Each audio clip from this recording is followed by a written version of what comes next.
সাভার চামড়া শিল্পনগরীতে কোরবানির পশুর চামড়ার বর্জ্য ফেলা হচ্ছে যেখানে সেখানে। অন্যদিকে ডাম্পিং স্টেশন তৈরি করা হয়েছে ধলেশ্বরী নদীর তীরে, যেখানে নদীর পানিতে সরাসরি মিশছে বর্জ্য ও তার তরল। কিন্তু এমন দূষণেও ভ্রুক্ষেপ নেই কারণ।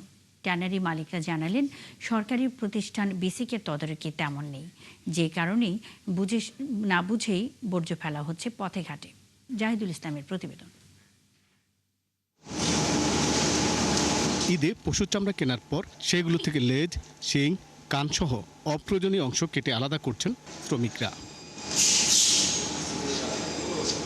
অথচ অপ্রয়োজনীয় এই অংশগুলো এবং বর্জ্য ঠিকমতো ডাম্পিং স্টেশনে ফেলা হচ্ছে কিনা সেই নজরদারিতে নেই কেউই। মানে অপ্রয়োজনীয় এটাকে কাইটা ফালাই দিতেছি, আর যেটা প্রয়োজনীয় এটা তো আছেই। সরকারি উদ্যোগ কোনো কথা থাকতো এগুলো তাইতারাস করার জন্য কিংবা পরিবেশ ভালো রাখার জন্য, তাহলে এগুলো আপনারা আসলে দেখতেন না।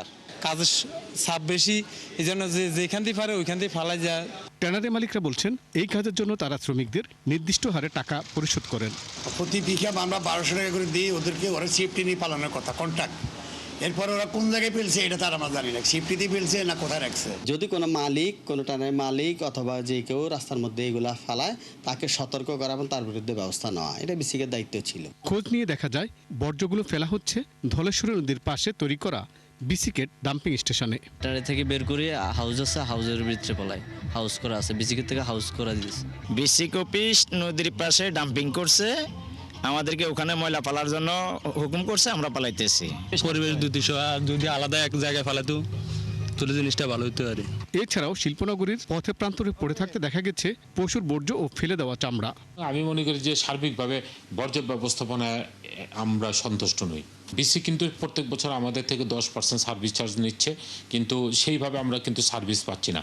তবে বিসিকের দায়িত্বরত কর্মকর্তার দাবি, শিল্পনগরীর কোথাও চামড়ার বর্জ্য ফেলা হচ্ছে না। কাঁচা চামড়ার টুকরো বা কাঁচা চামড়ার ট্রিমিং রয়েছে, সেটা এই বছর আমরা JW অ্যানিমেল প্রোটিন নামক একটি কোম্পানিকে প্রদান করতেছি। তা গতকালও তারা প্রায় 200 টন বজ্র নিয়েছে। এখানে 145 ট্যানারি, যে 100 ট্যানারিতে রাস্তাঘাটের সামনে রেখেছে সেগুলো আমরা পরিষ্কারের ব্যবস্থা করেছি। তাদেরকে এই ধরনের নির্দেশনা দেওয়া নেই যে রাস্তাঘাটে পড়ে থাকবে।